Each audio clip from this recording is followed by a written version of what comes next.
नमस्कार. आज मी ते मांसाहारी जेवण बनवत आहे. त्यासाठी कोलंबी घेतलेली आहे. कोलंबी ताजी आहे. ती आता साफ करून घेते. जिवंत कोलंबी आहे.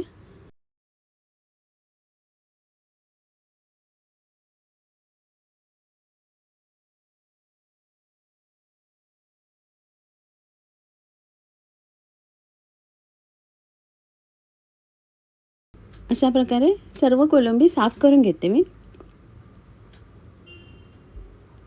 कोलंबी साफ करून धुवून घेतलेली आहे. ते भांड्यात काढून घेते. थोडीशी बाजूला ठेवलेली आहे. 4-5 कोकमा आणि 2-3 हिरव्या मिरच्या घालते. चवीप्रमाणे मीठ आणि थोडंसं पाणी घालते. कोलंबी बुडेल इतपत आणि झाकण लावून शिजायला ठेवते. थोड्या वेळाने झाकण काढलेलं आहे. पाणी आटलेलं आहे. उकळलेली कोलंबी तयार आहे. इथे मुशी घेतलेली आहे मी. ती साफ करून घेते. शेपटीकडचा भाग घेतलेला आहे आणि असं कापून घेते डोक्यापर्यंत.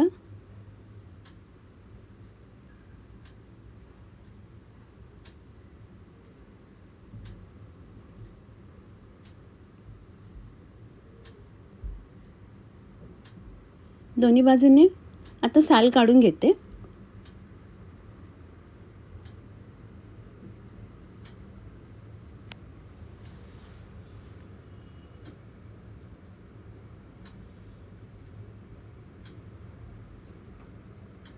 अशा प्रकारे दोन्ही बाजूने साल काढून घेतलेले आहे. आता त्याचे छोटे छोटे तुकडे करून घेते.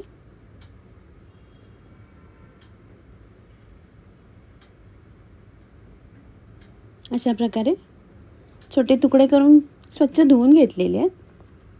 त्यातले मोठे तुकडे बाजूला घेतलेले आहेत. त्याला आलं लसूण पेस्ट, कोकम आगळ, लाल मिरची पावडर, हळद आणि चवीप्रमाणे मीठ घालून माशांना लावून घेते व्यवस्थित. आणि अर्ध्या तासासाठी मॅरिनेट करायला ठेवलेलं. इथे तांदळाचं पीठ, रवा आणि थोडीशी लाल मिरची पावडर मिक्स केलेली आहे. ती मुशीच्या तुकडींना लावून घेते.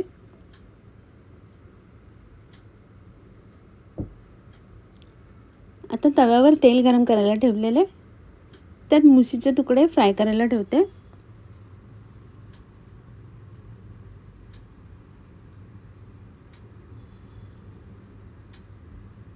अशा प्रकारे सर्व बाजूने कुरकुरीत होईपर्यंत शॅलो फ्राय करून घेते.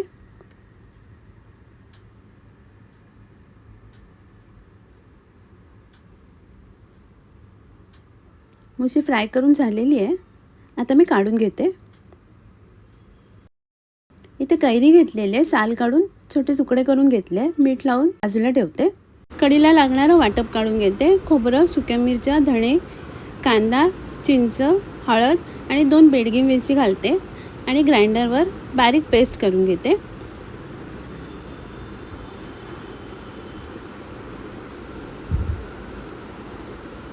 वाटप वाटून झालेलं आहे. भांड्यात काढून घेते.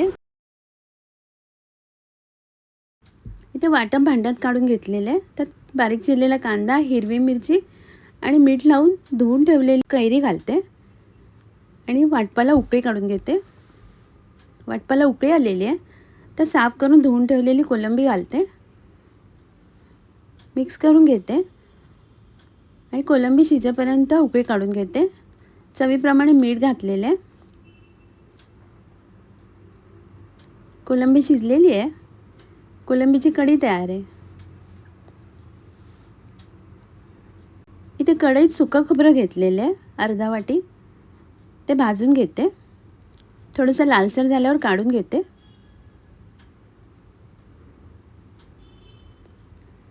त्यात एक मोठा कांदा उभा चिरलेला परतून घेते. 2-3 मिनटं परतून झाल्यावर थोडंसं तेल घालते आणि कांदा लालसर होईपर्यंत भाजून घेते.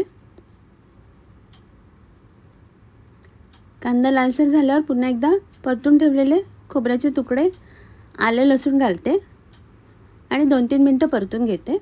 थोडीशी कोथिंबीर घालते. गॅस बंद केलेला आहे. थंड झाल्यावर मिक्सरवर वाटून घेते. कढईत तेल घेतलेले आहे. इथे फोडणीला 2-3 लसणीच्या पाकळ्या आणि कढीपत्ता घालते आणि खोबऱ्याचं वाटप घालते आणि तेलावर परतून घेते. इथे लाल मसाला, हळद घालते आणि खोबऱ्यात मिक्स करून घेते व्यवस्थित. थोडंसं पाणी घालते आणि वाटपाला उकळी काढून घेते. मसाला छान शिजून आलेला आहे. त्यात मुशीचे छोटे तुकडे घालते. 3-4 कोकमाचे तुकडे घालते. चवीप्रमाणे मीठ घालून मुशी शिजेपर्यंत उकळून घेते. झाकण लावून झाकण काढलेलं आहे. पुन्हा एकदा मिक्स करून घेते. गरम मसाला घालते 1 छोटा चमचा. वरून कोथिंबीर घालते. मिक्स करून घेते. मुशीचं मटण तयार आहे. आता मी सर्व करते. आजचा व्हिडिओ पाहिल्याबद्दल खूप खूप धन्यवाद.